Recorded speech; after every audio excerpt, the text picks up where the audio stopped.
in the cabinet. Eric, let's go to the slide for today and the data. Today we're reporting 11,738 new cases in Ohio. It's the fourth highest case count to date. We also report 111 deaths reported since yesterday. In addition, we have 452 new hospitalizations, 31 new ICU admissions reported during the past 24 hours. Let's go, Eric, to the top counties. This is the listing of the counties by incidence, number of cases reported in the last 2 weeks. As you will see at the top of the list, there are 11 counties with a case count above 1,000.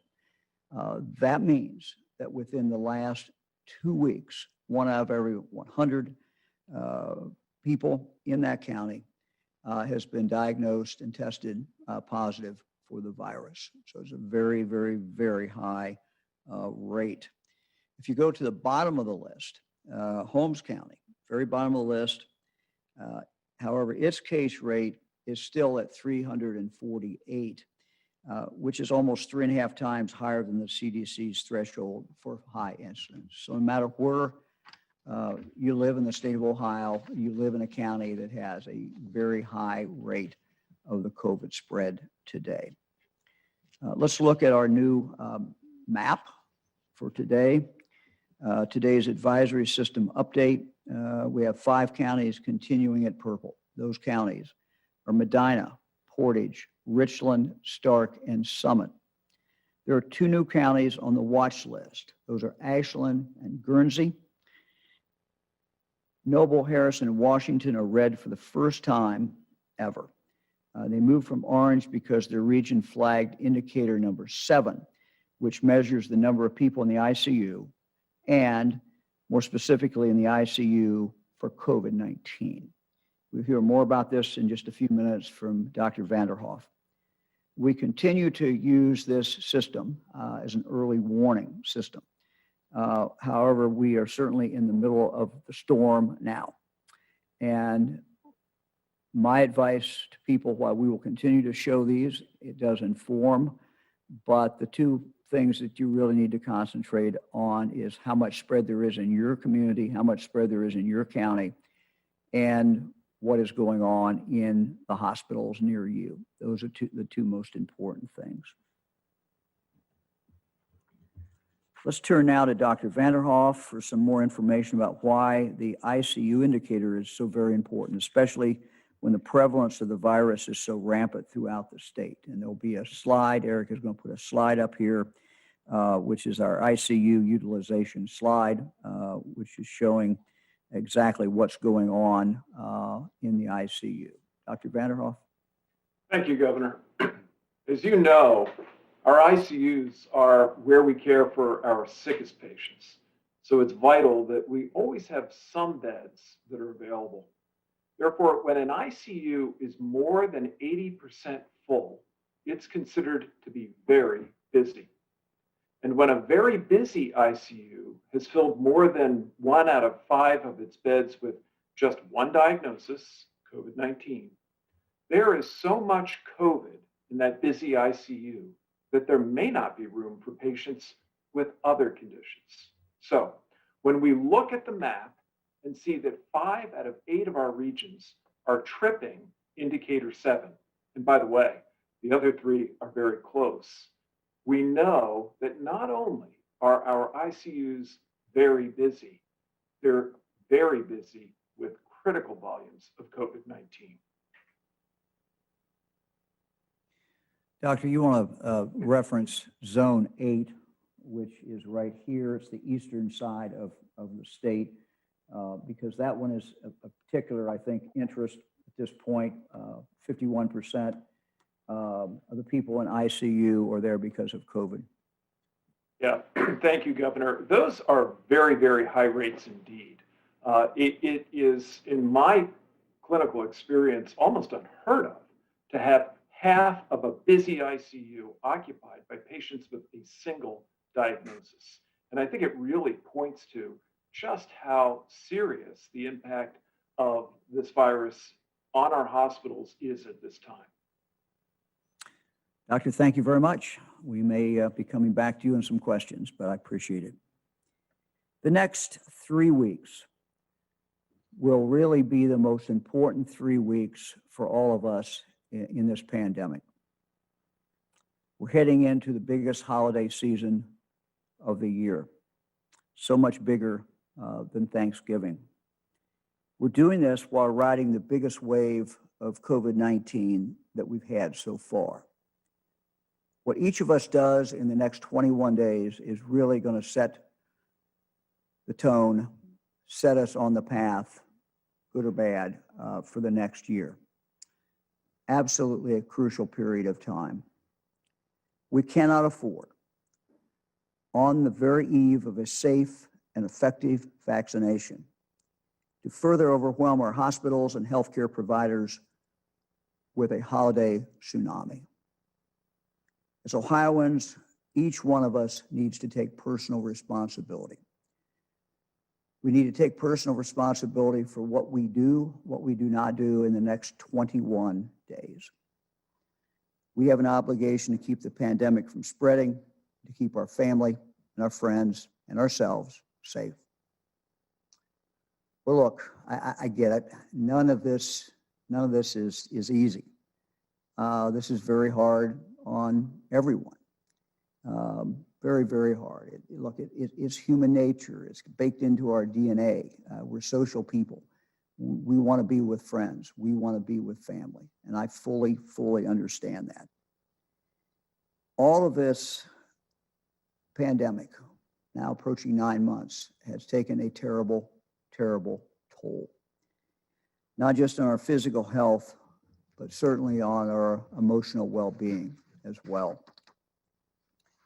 COVID-19 is the single greatest threat to the physical well-being of all Ohioans, the single biggest threat to the mental health of our citizens, as well as the biggest threat to our economic security. As your governor, I took an oath, and with that oath comes the responsibility that I have to do everything in my power to protect the lives and the well-being of my fellow Ohioans. Doing this has required some tough, unpleasant decisions. I understand that these decisions have impacted Ohioans in so many, many different ways. I believe that as Ohioans, we can get through this if we work together and do what we need to do in the next 21 days. We can get to the other side. We can celebrate the holidays, however we do it. We can do that safely. We can protect each other. I truly believe that you and your family deserves some normalcy. That's what we all certainly long for. There are things that each of us can do during the next 21 days to help us have some more normal living, but also to do it in a safe way. I am certainly not a medical or science expert, and I've been guided throughout this pandemic by the experts, and I continue to listen to them. I listen to the facts, and I listen to the evidence, and I listen to their conclusions based on those facts, based on that evidence. I've asked for their help and guidance throughout this. In the last week, I've asked for their help and guidance in coming up with a protocol for all Ohioans to follow for the next 21 days, an absolutely crucial period of time. These are steps that are sensible steps that we can all follow and that will allow us to still live our lives. This is about living with this virus, but living with it in a safe way. I've asked 12 doctors to join us today to walk us through the Stay Safe Ohio protocols that the Department of Health is issuing today. We're issuing these Stay Safe Ohio protocol today, and I believe it is our pathway to getting through this crucial time as best we can. This is what these doctors have developed and what the facts inform them as the most effective protocol to follow. It is imperative that we take an effective, fact-based approach, and these 12 doctors will now explain why these are the essential actions that we should take to get us through the next 21 days. So first we have Dr. Daniel Simon. He's the Chief Clinical and Scientific Officer for University Hospitals in Cleveland. Doctor, thank you very much for being with us. We appreciate it. Thank you, Governor. As I call out to the citizens of Ohio, please stay home. Home is the safest place. Only leave home for household essentials, medical care, work, and school. Stay home to protect yourself, your family, and healthcare workers. You can do it. We need your help because we want to be here when you need us. Please stay home. Thank you. Thank you, Doctor. Next is Dr. Farida Goodwin-Capers, primary care physician for Mercy Health Holland Medical Center in Warren, in the Mahoning Valley. Doctor, thank you very much. Thank you, Governor DeWine. Wear your mask. Wear your mask when you are around people who don't live with you, when you cannot remain socially distanced or remain 6 feet apart. Wear your mask when caring for a loved one who has COVID-19, and wear your mask if you have COVID and are in common areas in your home. The mask offers a simple barrier to prevent respiratory droplets from reaching others.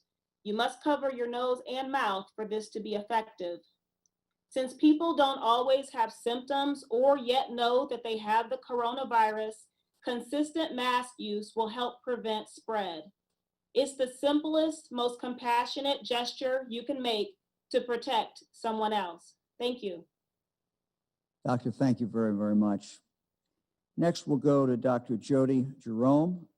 She's an OB/GYN with Ohio Health Physicians Group in Athens. She's also the Associate Dean of Curriculum at Ohio University's Heritage College of Osteopathic Medicine. Doctor, thank you very, very much for joining us. Thank you. Thank you for the introduction. It's so important to keep your distance. When you must be near others, choose to do so in the safest manner possible. It's important to keep your interactions short and stay apart whenever it is possible. The more people you come in contact with and the longer you spend together, the higher your risk of becoming infected or spreading the virus to others. Please keep your distance so that we can look at next year's winter season in a very different way with our families and friends. Doctor, thank you very much. Next, we'll go to Dr. Susan Kaufman, Medical Staff President, Lima Memorial Health System.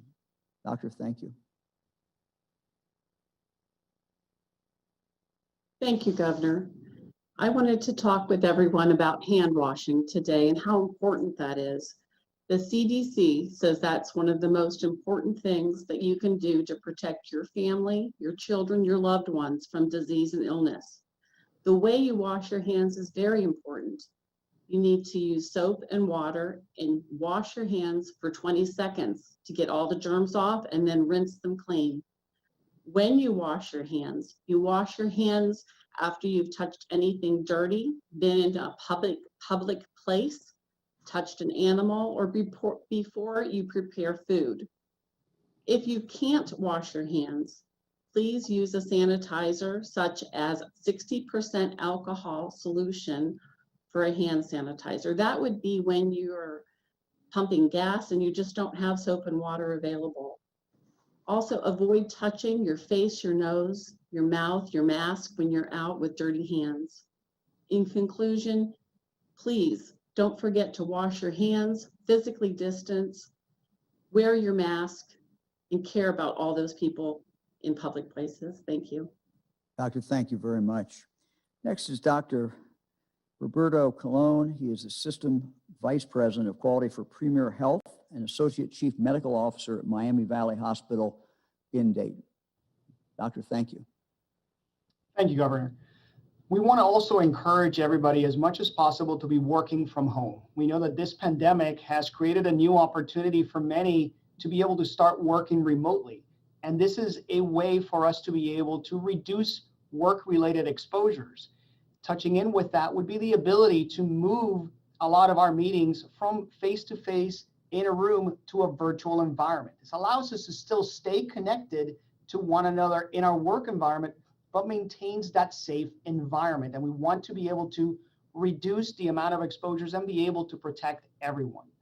Realize that there are many benefits that may come from being able to work at home for many of us who will have additional flexibility and some autonomy when we are able to move out of our traditional work environment that may lead to healthier diets and an ability to exercise in many situations as well. So for those of you who are able, please maximize your opportunities to work from home.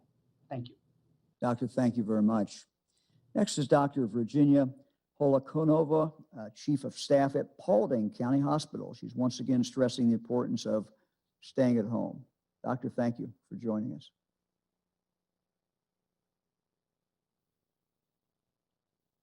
Trying to get Paulding. Sorry for some technical There you go. difficulties. Good afternoon from Paulding County Hospital. At present time, the main reason for staying at home advice and practicing social distances is rapid increase in COVID positive patient and exponential increase in hospital admission. Our Paulding County has the same statistics as rest of Ohio. For every 100 positive COVID patient, approximately 10 of them will end up needing hospital admissions. I know we all are getting very tired of not being able to live our lives like we did prior to February 2020. We are getting very close to be able to start vaccination, and I strongly believe that this will help us to solve and improve the COVID pandemic problems. But till this happens, we need to slow the transmission of this virus. This will help to keep hospitals available for very sick patients. This will help to decrease the death rate from COVID and COVID-related complications. Social distancing and staying at home as much as possible is the best advice for all of us. Home is and should be the safest place for everybody. We should try to limit the leaving home only, as said before, for household essentials, medical care, work, and school. We should try to use the drive-through services, pickup services, delivery services to limit face-to-face contacts so we can get through this pandemic safe and we can move on again with our lives as soon as possible. Doctor, thank you very much. We appreciate you being with us today.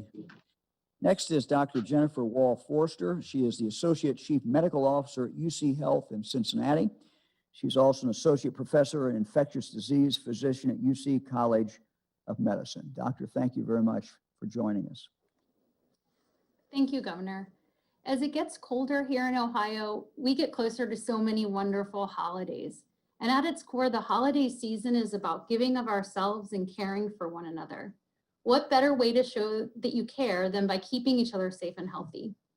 It's obvious to those of us working in hospitals, and unfortunately, it's the sad truth for over 7,000 Ohio families. This is truly a matter of life and death. Each and every single one of us, all of you, have a role to play in saving lives. The lives of our family, our friends, our teachers, our coaches, our neighbors, even people we don't even know, are in our hands. Show your thoughtfulness during the holidays by celebrating small this year. Do something new with your household, solve a new puzzle, play an old board game, read a classic novel, and binge watch a new show or 2 or 3. Remember, older family members and those with other medical conditions are particularly vulnerable to serious illness with COVID-19. Celebrate with them by phone or Zoom or letters. Let them know how much you love them by being virtual. We are in the hardest part of the pandemic right now. Hospitals are packed with sick and dying people. I know all of you are tired of hearing about COVID. Frankly, I'm tired of talking about it, but I'm more troubled by seeing families lose their loved ones. Again, more than 7,000 Ohio families are going to be mourning a loss this season, but it doesn't have to continue. To get us to the home stretch, know that what you do matters. We are all in this together, so please do your part to protect the lives of others so that we can be part of the holiday festivities, the birthday parties, the anniversary celebrations that we can plan on having next year and the years to come. I plan on celebrating big the day that we can finally safely take off our masks. But for now, I hope you will join me in celebrating small. Doctor, thank you very much. Let me now go to Dr. Dan Grease, Vice President, Physician Services and Chief Medical Officer at Memorial Health in Marietta. Doctor, thanks for being with us. Well, thank you, Governor. I'd like to remind everyone today that we really want you not to eat or drink with anyone outside your household. Eating and drinking with others outside of your household is risky because these are two tasks you can't do with a mask on, and therefore limiting meals to those within your own household is safest. But I would like to recommend that if you do need to get meals out, that home delivery, curbside pickup, drive-through windows, and takeout services are really the best options if you need to get meals out.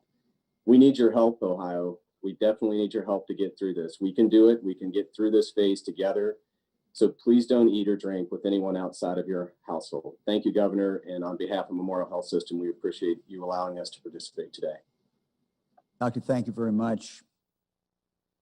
Our next guest today is Dr. Shami Bowler, Medical Director of Pulmonary and Critical Care at Ohio Health in Columbus. Doctor. Hi, thank you, Doctor. Thank you, Governor. You know, we'd like to advise Ohioans to avoid travel. This is really the holiday season to enjoy it close to home. You know, when we travel, we expose ourselves to more people, and that person-to-person spread is really what the virus needs to grow and contaminate more individuals. You know, as your healthcare workers, it's important for us to be here for you when you get ill, but it's equally important for us to help you avoid getting ill to begin with and help to eliminate the spread. Doctor, thank you. We appreciate it very, very much. Next is Dr. Brian Kuminski. He is the Vice President of Quality and Patient Safety, an emergency medicine physician for ProMedica in Toledo. Doctor? Thank you very much, Governor. Today I want to appeal to Ohioans when it comes to mass gatherings. Unfortunately, a lot of these clusters that we're seeing involve groups of people getting together, groups of families getting together, things like funerals, things like weddings, and other mass gatherings. So it's unfortunate when we see that because we see multiple family members, multiple friends that associate together getting sick at the same time. And most of the cases that we're seeing in the hospital often tie back to these mass gatherings. So we would ask you to do things like postpone them if they can be postponed. If they absolutely must happen, we'd ask you to limit the size of these type of gatherings. Use a virtual platform like we can do in many other aspects of our life. And if they absolutely must happen, please remember those things that we know reduce the spread, the 3 W's that you hear us talking about over and over again. Wear a mask, watch your distance, wash your hands. Those things will help keep us safe, eliminate the transmission, and we really call on Ohioans to support each other through this. We agree that this is difficult. We all feel tempted during the holiday season to get together. And if we can be supportive of one another when we make these decisions, we'll be better off in the long run and better able to get through this all together. Thank you very much. Doctor, thank you very much. Dr. Stacy Meeks is a family practice physician at WVU Medicine, Barnesville Hospital in Belmont County. Doctor, thanks for joining us. Thank you. So as the holiday season comes up, we're asking people to just kind of use common sense when it comes to gatherings. Keep them small, keep them to your close or immediate family, and small social groups. Virtual holiday stuff could be done if possible, especially for the populations that are a little bit more vulnerable this year, or for a family that lives further away, as we ask to limit travel. Also, you know, drive-through light shows, things like that. So you can still enjoy the holiday seasons. We just ask that you try to stay home and keep things small if possible. We've seen a lot of cases, especially where I'm at. We're pretty rural, but we're still seeing a lot of cases. So it's happening in the small communities as well. So just stay safe this holiday season. Doctor, thank you very much. Finally, we have Jennifer Duncan, certified nurse practitioner for Adena Family Medicine and Pediatrics in Jackson County. She will once again talk about a point that we have stressed before, and that's stay at home. Thanks for joining us. Appreciate it. Thank you, Governor. I would just again send out a plea to all Ohioans to please celebrate your Christmas holiday at home this year with just your immediate family. What we do know about this virus is that you can spread it before you know that you even have it. So even if you feel well, you still could be carrying the virus. You could still transmit it to somebody unintentionally. I would encourage you to utilize virtual tools to have your holiday celebrations. And I would just like to remind everybody that even though it's Christmas time and there is a pandemic, emergencies are still happening every day. People are still having heart attacks, strokes, car accidents, etc. And if our emergency rooms are overwhelmed with COVID-19 patients, it makes it harder for them to take care of you or a loved one if you present to the emergency room with a different type of emergency. So just want to encourage everyone to stay home and stay safe. Thank you. Thank you very much. We want to thank all our medical professionals, all 12 of them who were on here.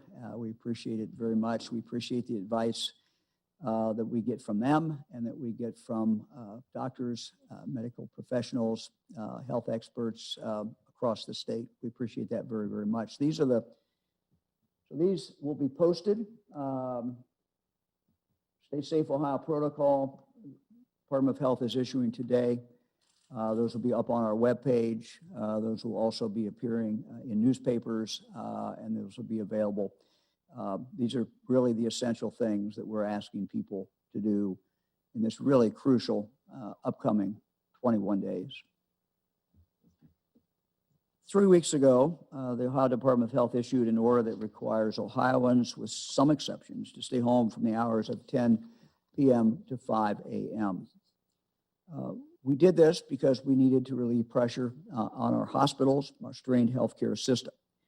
And so in consultation with many experts, with business leaders, we took this approach to encourage Ohioans to reduce their unnecessary contacts with others outside their household and to cut back on social gatherings. We believe that the curfew, along with the enforcement of the mask wearing in retail, was also started about the same time, have had an impact. They've not been able to slow it enough, but they've had an impact. So today, the Ohio Department of Health is extending the curfew order. This curfew order will go until January 2nd, 2021. In the next 21 days, it really is vitally important that all of us do everything we can to slow this virus down. Follow the curfew, follow the 12 steps the doctors told us about. These things are really necessary for us to be able to move forward and to be where we need to be when the new year comes in. The curfew has created a conflict with some of the most highly anticipated events of the year. The Columbus Crew MLS championship game on Saturday, Monday night's football with the Browns versus Ravens, then Bengals later versus the Steelers, and the anticipation of the University of Cincinnati Bearcats hosting their conference championship football game. The start times for these games are dictated by national television contracts, and as a result, the games will not be finished until after that 10 p.m. curfew. The Ohio Department of Health is issuing a variance for this curfew for these 4 specific events. These events have run consistently with the protocols that we're asking all Ohioans to follow. Spectators at these events wear a mask. They are socially distanced. There's added safety that they are in a large venue and that they are held outside. Now, to be really honest and frank, the biggest threat from these games is not what goes on inside the stadium. Biggest threat is from those who have an urge to gather with friends, with people outside their own household. And candidly, that is what we think the biggest threat is. The biggest risk from these games is not the spectators who will be attending the games and who will be following the safety protocols, but from other fans not attending the game in person who may have that urge to gather with friends to watch these games inside without following the mask and the social distancing protocol. And frankly, that is where our biggest worry is. So to those who might be thinking about gathering with friends outside their household to watch these games, we would just ask you to please rethink that. I know the importance of sports, and it's important to be able to continue to do things, sports or other things to keep our morale up. Sporting events are important to many, especially in a sports-loving state like Ohio. But I ask that you enjoy these events responsibly. So please don't gather inside with people from outside your household and increase the spread of the virus or the risk of the spreading of the virus. Let me now go to the Lieutenant Governor. Thank you, Governor. I know that we've talked a lot. It was great to have all the medical professionals on to talk about the path forward, and how if we follow those things that we're likely going to be a lot better off 21 days from now. I will say that I know that doing weekly calls with the Ohio Restaurant Association, that's an industry that has been hit hard by the coronavirus protocols and restrictions, and just the desire for people to be safe. And what they have asked is that we remind folks that we want these restaurants to be around when we get through this. This is going to be a tough couple of winter months for them. So, reminders, you can get carry out. You can pick up food from these restaurants, or maybe even buy a gift card for someone's stocking this year. All of these things can help our restaurants get through this and also keep us safe. And the Ohio Restaurant Association has been doing their best to promote a campaign of Dine Safe across Ohio. And these are just some things to think about as we head into the holiday season when we're at home, that we can order out from these restaurants and help them and keep ourselves safe. And then the second thing that I'd like to bring out, raise today, is something that has occurred in Ohio over the last couple of weeks. We've had some significant announcements that I know sometimes don't really show up in a lot of people's consciences, but two things that have happened that I'd like to highlight. First, the company Waymo. And what is Waymo? Waymo is a self-driving car technology company that was created by Google. They picked the Transportation Research Center in East Liberty, Ohio, to develop proprietary technologies to advance their Waymo driver self-driving system and their driverless Class 8 truck, which we have, I think, pictures of those available right here. These are experimental technologies for self-driving automobiles. And this follows, this is a big win for Ohio. This is a big win because it's the first time Waymo has established a permanent presence at a third-party test site, and we're excited about that. This follows announcements by other major companies that are doing testing at the Transportation Research Center.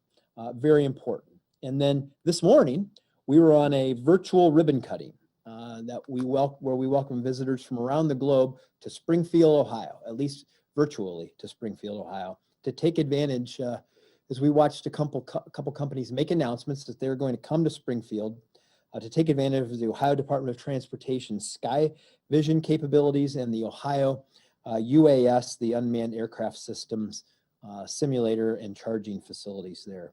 These two new companies set up operations in Springfield location, Beta Technologies and Joby Aviation. And I want to show you a photo here of what we're talking about. We talk about these new air taxi and new self-mobility technologies. What are we talking about?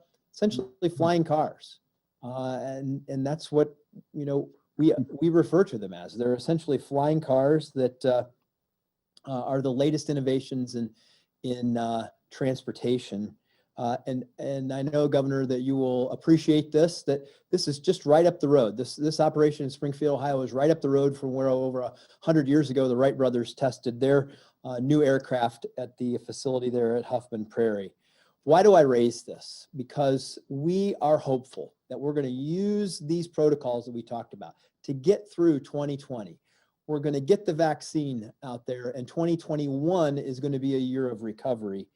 And these investments that have been made in the past in Ohio have attracted this research, innovation, talent, and infrastructure to our state. And this can really be an important part of the foundation for our economic recovery in 2021.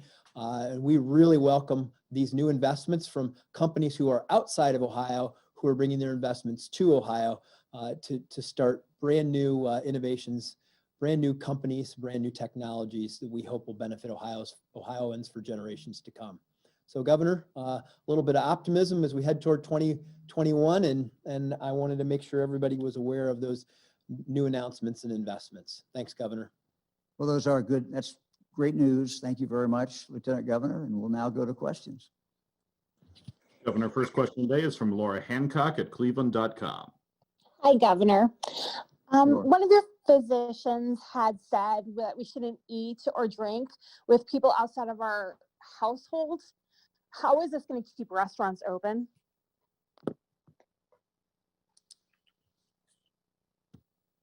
You can sit at a table, and if you're with people in your household, if restaurants already are providing a distance separation.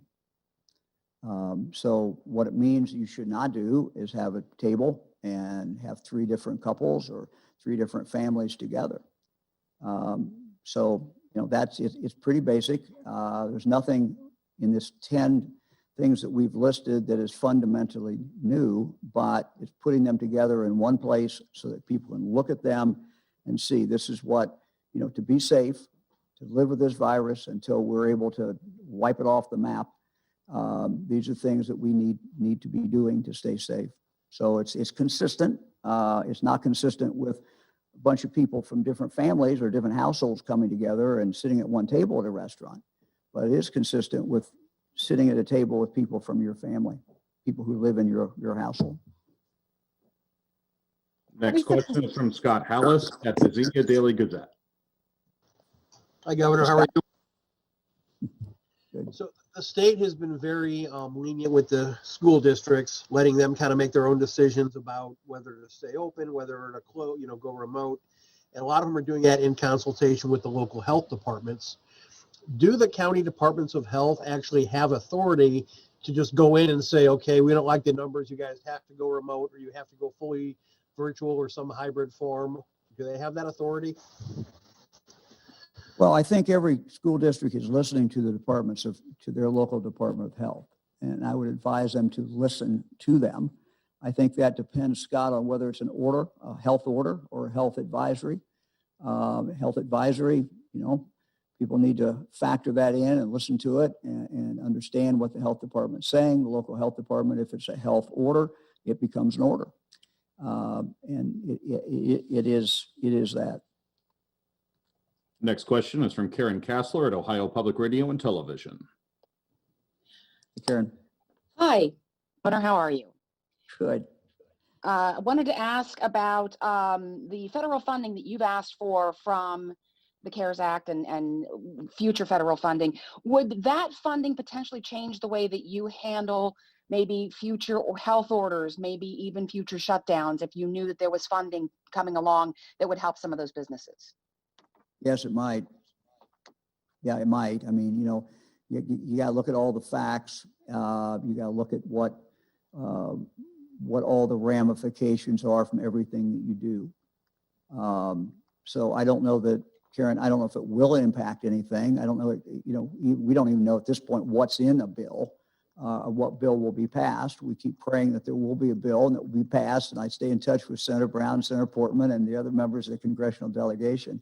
But yeah, it could impact that. What we have now is a situation where, without a new bill, and let me just say that the bill that was passed in the spring by Congress has done a phenomenal amount of good, not just from a health point of view, not just from the point of view of being able to trace and be able to test, but it's done a lot of good in getting money directly into the economy, keeping people who are unemployed, keeping their unemployment up, and being able to give money to businesses so they can continue to employ people. So we're now moving forward into the most crucial time we have without that safety net, and we need it. So we hope Congress passes something. Next question is from Randy Ludlow at the Columbus Dispatch. Hey, Randy. Good afternoon, Governor. Obviously, we're at the point where we're nearing the distribution of vaccines. Do you still expect shipments next week? And how soon do we start getting needles in arms among healthcare workers and long-term care residents and workers? Yeah, good question, Randy. We don't know exactly. We have to wait for approval. We have to wait for the federal government to put that green flag out there. Once that green flag is down, we're moving. They've assured us that shipment will be made almost immediately to us, that they're ready to go. What you will see happen first is that where the federal government what they're calling pre-positioning from Pfizer, 10 hospitals. They ask us to pick 10 hospitals. We pick them by contacting hospitals and determining which hospitals could deal with the sub-freeze temperature and have the facilities to do that. So the first thing that will happen is that we'll go to those hospitals. Those hospitals will then, under a protocol that we are about to issue, start vaccinating their healthcare workers in the order of priority, which is those who are who are most at risk.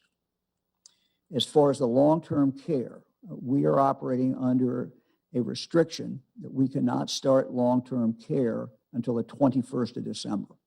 So unless the federal government changes that, we will start vaccinating on the 21st of December.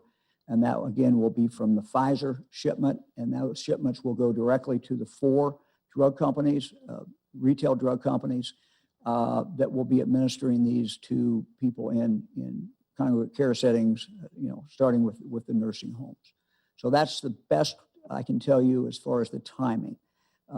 We're anxious to go. We're waiting for the approval, waiting for them to be shipped. Next question is from Alex Ebert at Bloomberg. Thanks for taking our questions, Governor. Alex. Harvard has recently come out with research indicating that putting individuals that have already been infected by COVID-19 toward the back end of the vaccine distribution list could greatly increase the ability to stem the infection rate of the virus, aka folks that have already been infected. If we vaccinate them last, we could do a better job of fighting the virus. Is that something that Ohio intends to do? And if so, how would you go about doing it? Look, I'm going to wait until we have people who analyze that article. That is not what the CDC's recommendations are today. That is not what they're saying. And so I'm sure that article will be debated and discussed, and I'll await what the best experts have to say about it. Next question is from Ben Schwartz at WCPO in Cincinnati. Hey, Ben. Hi, Governor. You said that you believe the state's curfew is working. I'm wondering if you believe the success has been consistent across the whole state. And have you seen any areas near state borders, such as Cincinnati, have any unique struggles in terms of working with a curfew that might not be the same right across the border in, say, Kentucky or Indiana? Yeah, Ben, I really don't know. I don't know that we've seen that difference I think what's difficult is like a lot of things in life, you're trying to accomplish something and you do a number of different things and you never know what really works for sure. You can guess at it. I mean, we're doing three things kind of came together. One is, I think, a realization by people the seriousness of this virus, as we saw, cases go up, as we saw deaths go up, as we saw more people into the hospital and our hospitals getting filled. People started seeing that. They started hearing from medical professionals in their local counties, in their local areas of the state. I think that's one. Two is the curfew. And three is the fact that the masking is now fundamentally better than it was 3 weeks ago or so. And that's because we put on an order we had the order in place since July, but we started actually sending agents out to enforce it. And so we are now still running better than 90% mask compliance statewide. So those three things came together at the same time. And I think it's probably impossible to pull out from that what had the impact and what didn't. I happen to think that all three of them had an impact. I don't know what percentage each one had, but I think all those three things coming together made a difference. And what it's enabled us to do, I think is blunting a little bit of the rise. The rise is not as steep as it would have been, but we're still, as you saw by today's numbers, they're horrible numbers. And, we know that when we see this many cases, we know that we're going to see hospitalizations in 2 weeks, 3 weeks from that, and we're going to see more use of the ICU. So we think these have had an impact, but certainly we've got a ways to go and we have to do more. Next question is from Brittany Bailey at WBNS in Columbus. Good afternoon, Governor. Thanks again for taking our questions today. I did kind of want to follow up on what you were just saying. You've released, along with the Ohio Department of Health today, this list of new protocols, mostly, again, just guidance. And you just talked about how we need to do more. The numbers are still very scary and could get even more so in the coming weeks. Have you felt that you wanted to do more than you have been able to, perhaps because of political pressure?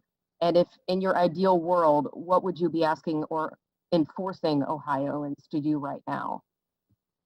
Well, in the ideal world, we'd be doing what we're doing.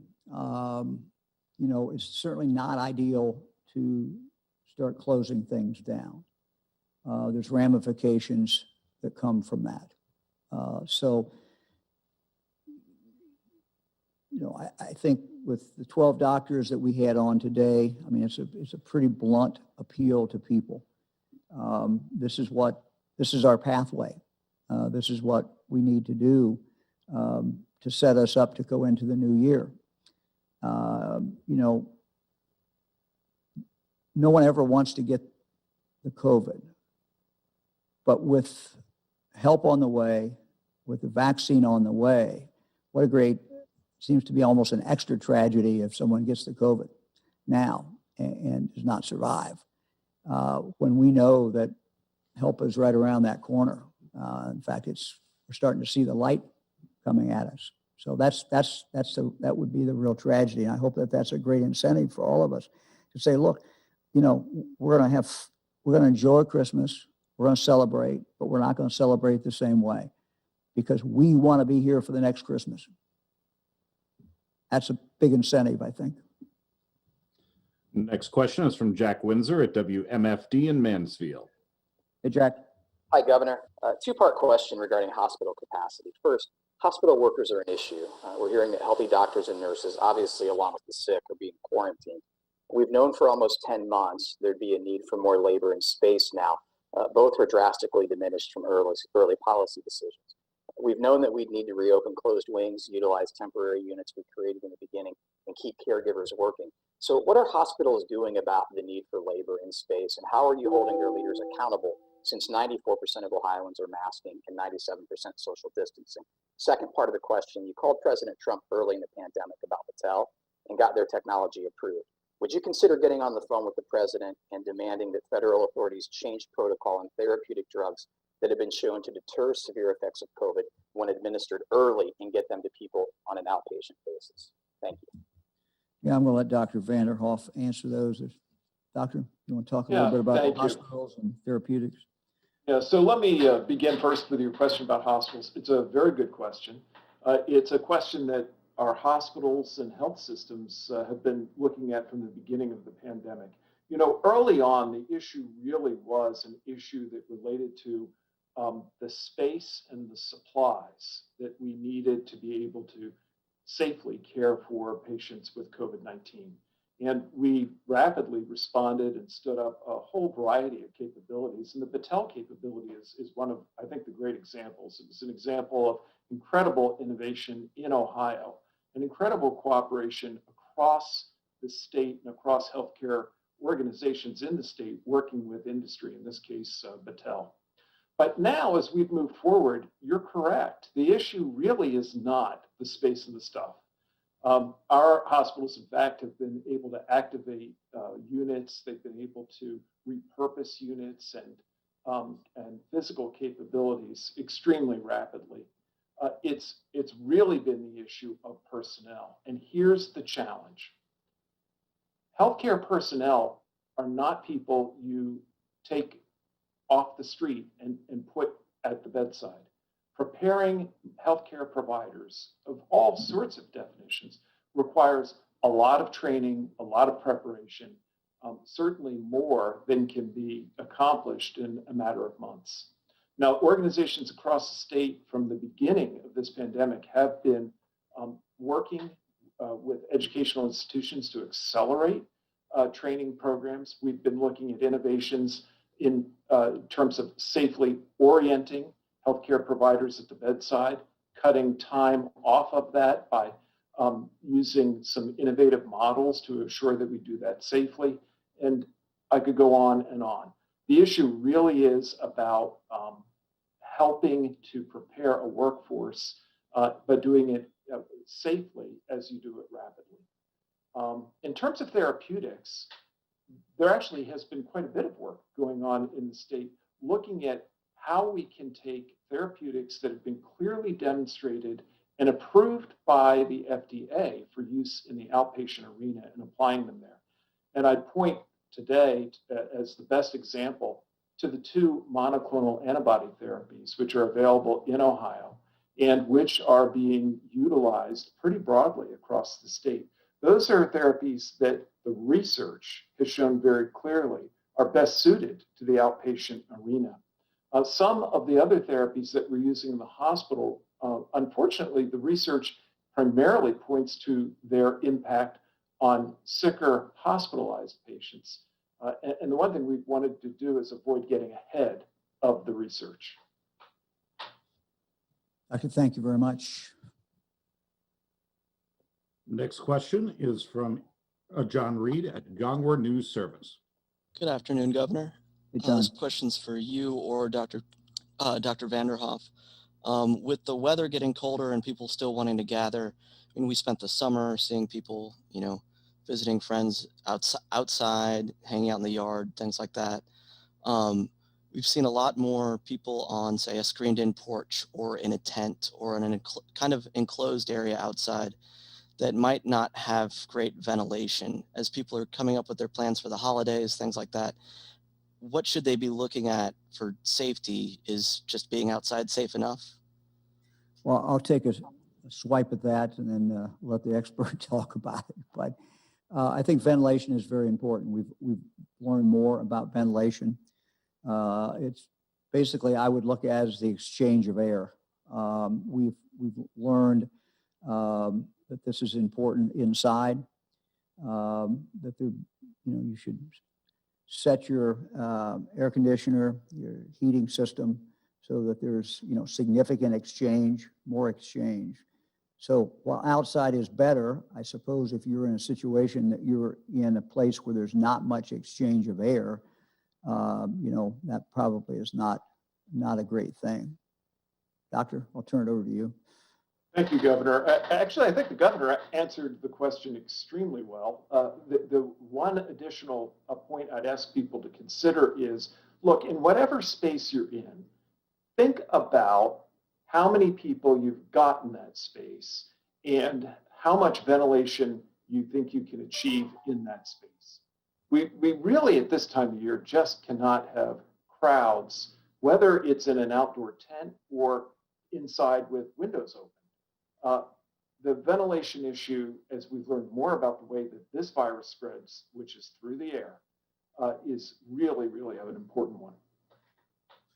You know, there's things that we have done, campfires, have a campfire, and, not a whole lot of people around, but a few people around wearing masks, but some of our family members outside.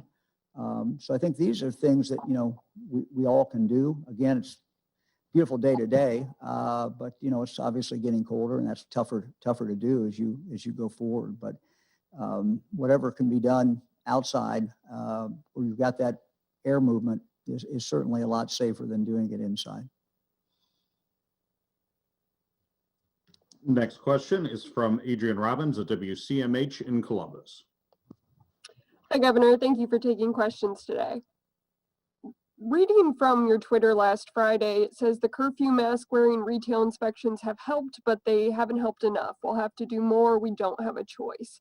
Today, it sounds like we're doing much of the same with an extension of the curfew and the retail inspections. And then the protocols, again, are much of what we've been hearing during this whole pandemic. At this point, are any new orders off the table for you? And at what point will we get to a place where we need new orders?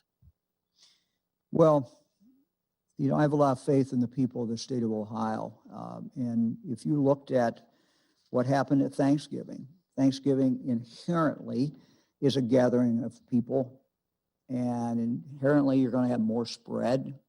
We haven't, all the votes aren't in yet. We don't really know for sure, but, we're sure that there's more spread there. But Ohioans pulled back, at least in driving, by a third. If you drove around some neighborhoods, you saw fewer people gathered together. No scientific data on that, but Ohioans responded to the request and responded to the evidence and the facts. What we're really doing today is saying this next period of time, when we have the holidays together, where we have holidays and then Christmas, New Year, for example, and when people are normally gathering together, doing a lot of things, and they're watching football, they're doing other things, that this is inherently a dangerous time. But we also understand there's a real pull, and we want to be able to interact with our family. And so if you look at the things that we put up here, you look at these, these are the best shorthand that we know of, that the medical community knows to achieve what we need to achieve, which is to slow this virus down. If Ohioans did that, if the vast majority of Ohioans would follow this, we will accomplish in the next 21 days what we need to accomplish. I mean, the whole idea of, just take one of them, for example. If you're around someone who you don't live with, wear a mask. Kind of easy to say. Sometimes it's harder for us to do. If that's a friend, if that's a neighbor, if that's our brother-in-law, or our mother, sometimes that's harder to do. But if we can do that, that one of those 10, we would achieve a tremendous amount. And so, I have confidence that we can do this. And I also know that whatever orders the state issues, ultimately, what each individual does in their own life is more important than any order that anybody can issue. And our job, through the doctors that you heard and the other experts who helped us put this together, is to get the best information, to put the tools in the hands of Ohioans. And I'm confident that they can take those tools, and that my fellow Ohioans will take it, and in the next 21 days reach a result that will allow us to be able to open schools back up. We want our schools back open. So that's just one example of what comes after January 1. I get emails. I've got a lot of emails on sports and high school. And I get different points of view from even superintendents about it. but everything, it's not just the sports, it's being in class in person, which I think most of us firmly believe is better for students. All of that after the first of the year depends on what we do in the next 21 days. I don't want to be over dramatic, but it's just a fact. If we continue to see these high rates and we continue to see our hospitals fill up, schools will not be able to open. Your kids won't be able to go back to school. Things will not be where they need to be. Why? Schools won't be able to put bus drivers in the bus. They won't be able to put teachers in the classroom. They'll have too many kids quarantined. So this is really going to depend on, until we get the virus, until we get the vaccine administered to enough people, we got to live with this. And the way we live with it is by following these 10 items. Thank you. Governor, could I add one thing to that? Because I know a lot of times when we put things out there and somebody sees that list of 10 things, when you see that list of 10 things, we're not talking about what somebody else should do. We're talking about what you should do. And don't think this is all of us as individuals owning this responsibility for the collective good of our state and our communities and our kids, schools, and healthcare workers. We all got to own this. Next question is from Jim Oddie at WHIO in Dayton. Hey, Jim. Governor, you talked about the sporting variances. I'm thinking about religious ceremonies and events, primarily midnight mass, things like that. Can you speak to the issue of whether or not those religious ceremonies and holiday events are covered under the curfew or not? Well, Jim, when you ask about midnight mass, that's the exact question that about an hour ago, my wife Fran asked me when we were talking about these. And the answer is that they are not impacted. Any religious service is not impacted. We always ask people, be careful. We ask people to wear masks, but no order we've issued, no curfew, nothing impacts religious services. Next question is from Jeff Reddick at WSYX in Columbus. Good afternoon, Governor. Hey, Jeff. To check what data or number you're using to determine that there has been a slowdown. We've set new daily case records Tuesday, again, almost today. Positivity just had its first slight tick downward, first one since September 24th. So what number or numbers support the idea of a slowdown right now? And what about that supports trying curfew? Jeff, if I said slow down, that was wrong. I should not have said slow down if that's what I said. What has happened is that the rate of increase has slowed. The rate of increase has slowed. That's why we can't declare victory. That's why I can't tell the people of the state of Ohio that we're doing great. What I am saying is I think some of these measures have helped. That's good, but we got to do more. Next question is from Spencer Hickey at Hannah News Service. Thank you. Governor, you opened by congratulating Representative Fudge. Can you talk about what the timetable may be for the primary and special election for that seat, especially given the pandemic? No, that's something I want to talk to the Secretary of State about and talk to others about. And I really have not thought much about that, but that is will be my job to do, and I intend to do it. But I don't know, what we will be doing or what the date will be. Next question is from Jackie Borchert at the Cincinnati Enquirer. Hi, Governor. Jackie. Hi. So today you're not issuing a stay-at-home order, but you're telling people to stay home, to not go to restaurants with friends and others. All of that is going to have an economic impact. How do you plan to help small businesses who see revenues drop in these final weeks of the year and employees who may lack work protections? Well, Jackie, you're absolutely right. This pandemic has impacted business, certainly impacted retail, particularly impacted restaurants and bars. Our orders have as well, particularly with restaurants and bars. What we put up today are not new in the sense of, that has been the medical recommendation for a long, long time. I still believe that the biggest threat to our economy. And what I worry about just from the economy point of view and from the jobs point of view is a virus flaming up totally out of control. We cannot allow that to happen. And so there will be many more ramifications if our hospitals are filled, if we don't have enough healthcare workers. There will be long-term damage to the state, and it will be harder for us to recover, and there will be more economic damage during this period of time. So doing the safe things is consistent with knocking down this virus, and knocking down this virus is absolutely essential for our economy to be able to continue to move forward. We're looking for help from the federal government. And you talk about those small businesses, you talk about those employees. Federal government came through very, very effectively, and we hope that they will do this again. I hope they understand the gravity of the situation in Ohio and in other states. Governor, if I could add a couple things to that. Jackie, that's why we encourage folks to order out from their local restaurant. What I mentioned earlier, gift cards from restaurants, local businesses, online purchases locally, all of those kinds of things are helpful to businesses. But I do want to emphasize something.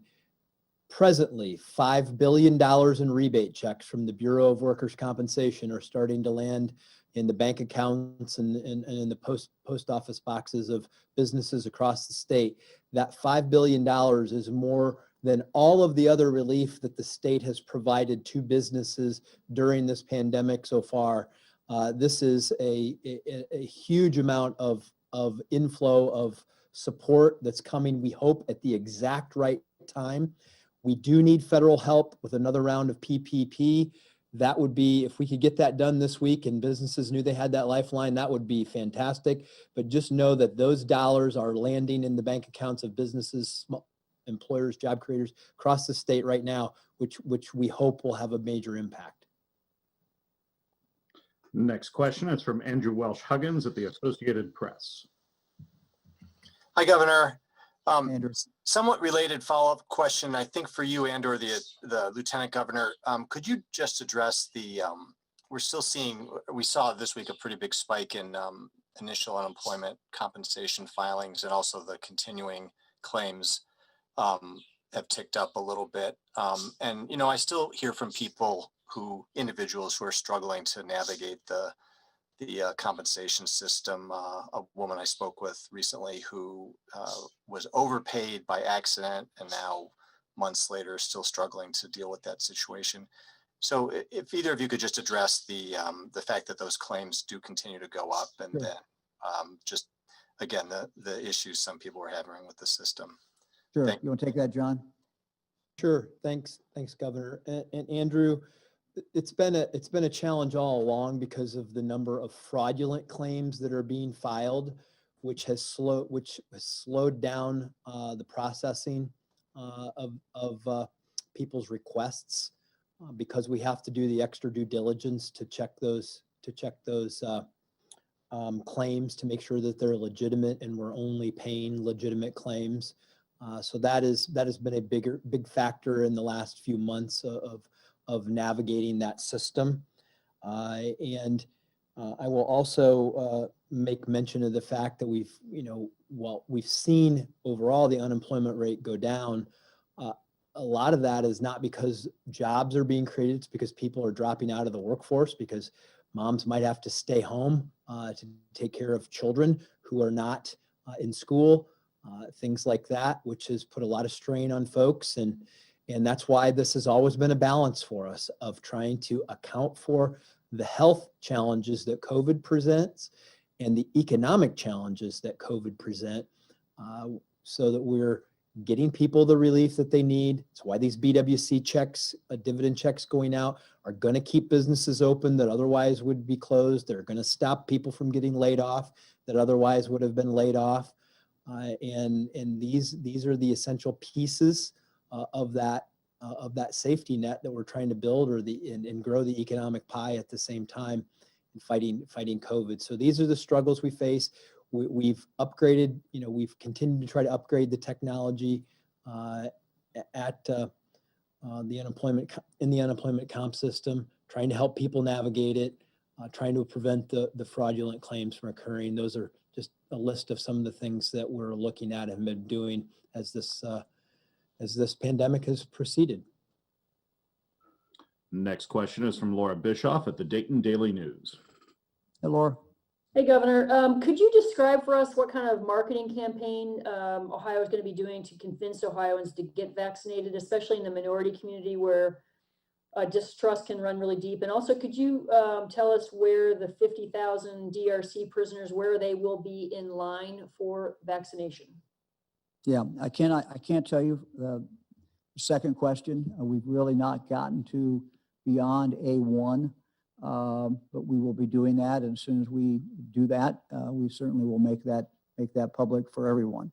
That as far as that information, as far as the prisoners. And I'm sorry, the first question was just about marketing the vaccine. Yeah, we are in the process of putting that together. We do have a marketing campaign specifically in regard to African Americans.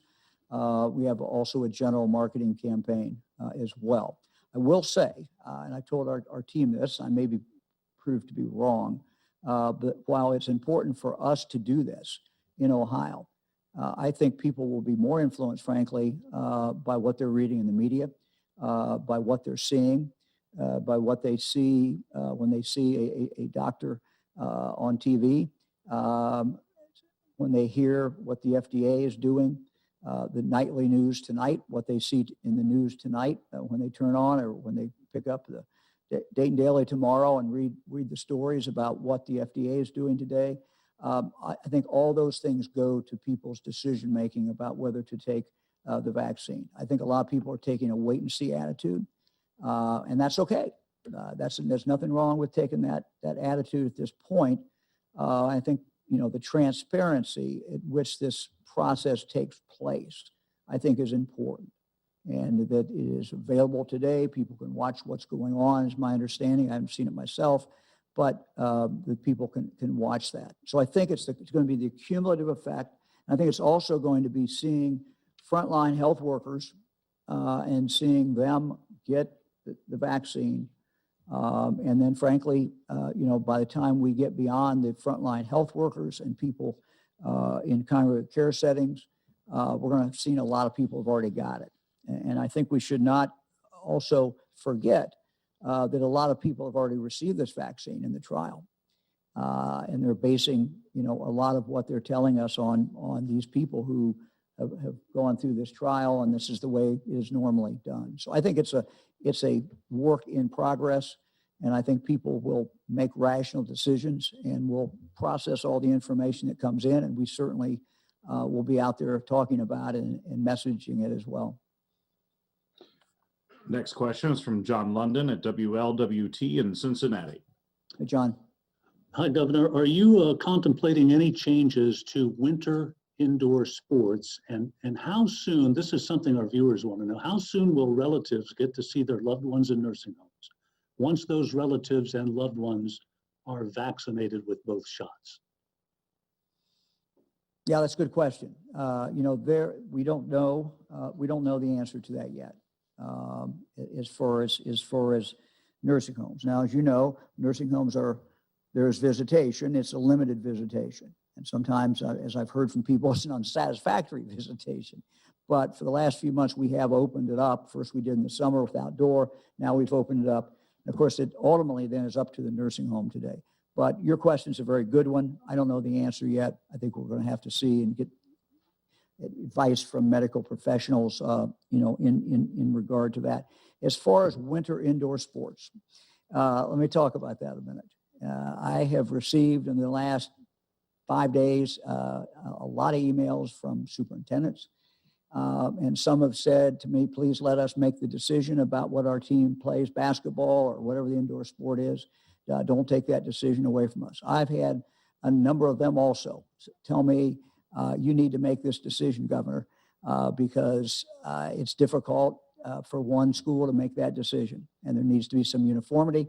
and that really we would like to take a pause in winter sports with the idea that we will end up being able to play more if we take a pause and get through the next few weeks. Those are both very legitimate positions. As you can tell today, we have not ordered, at least so far, anything in that area, but we're hearing from both sides on that.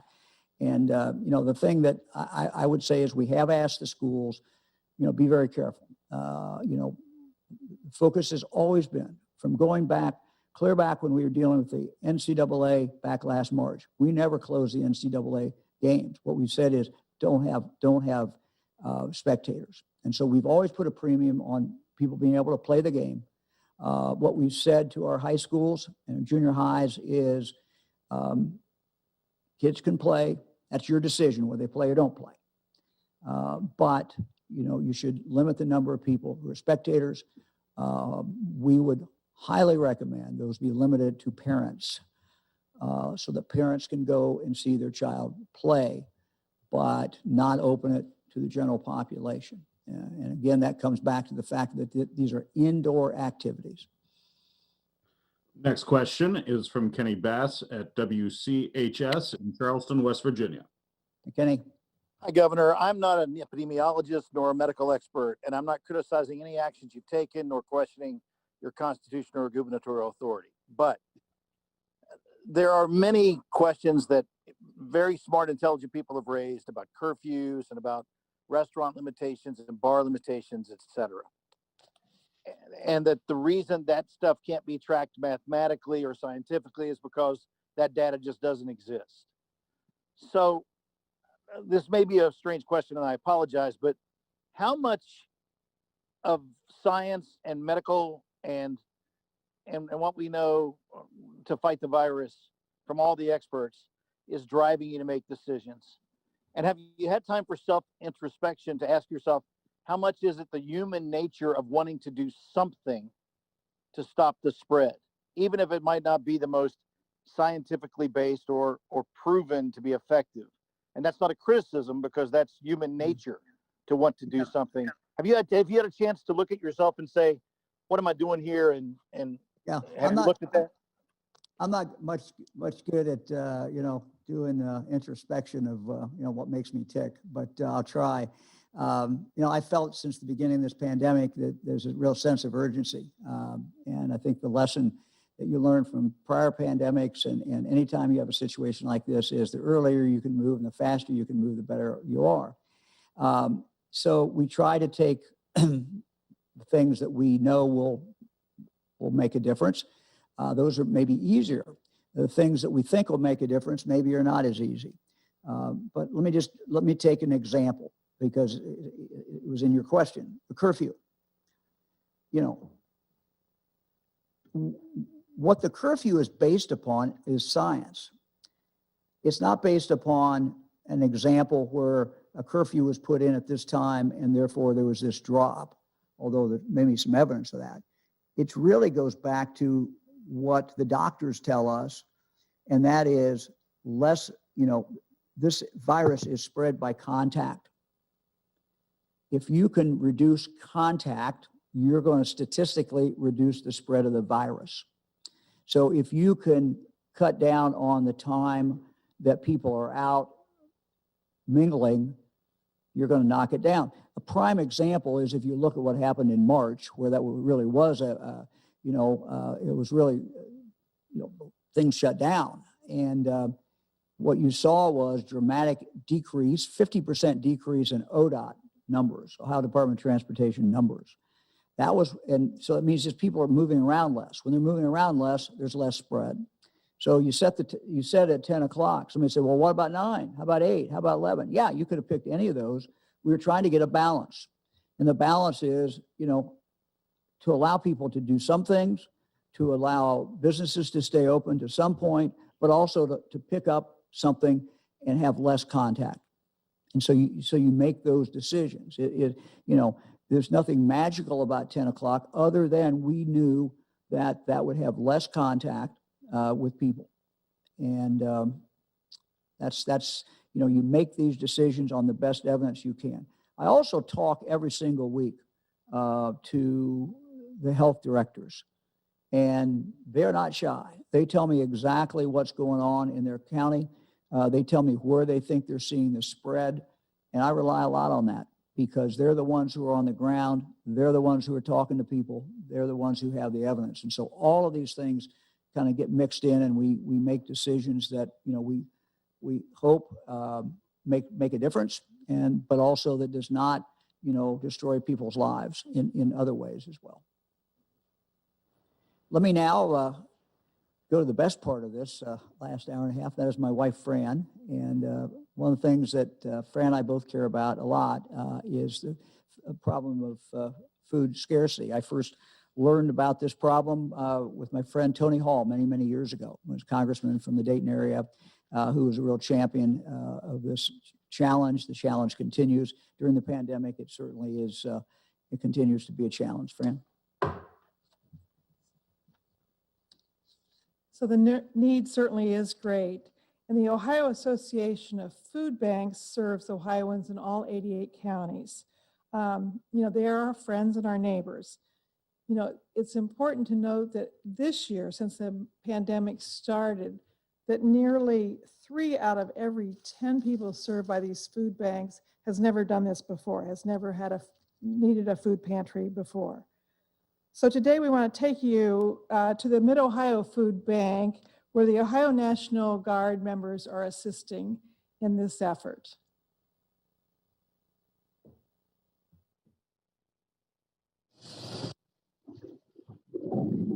I've noticed what COVID is doing to people in general, let alone our community. And when I heard about this, without hesitation, I need to be on this. I need to know I'm offering help and assistance to my neighbors, my friends, my families, and the people that I don't know, because we're all in this together.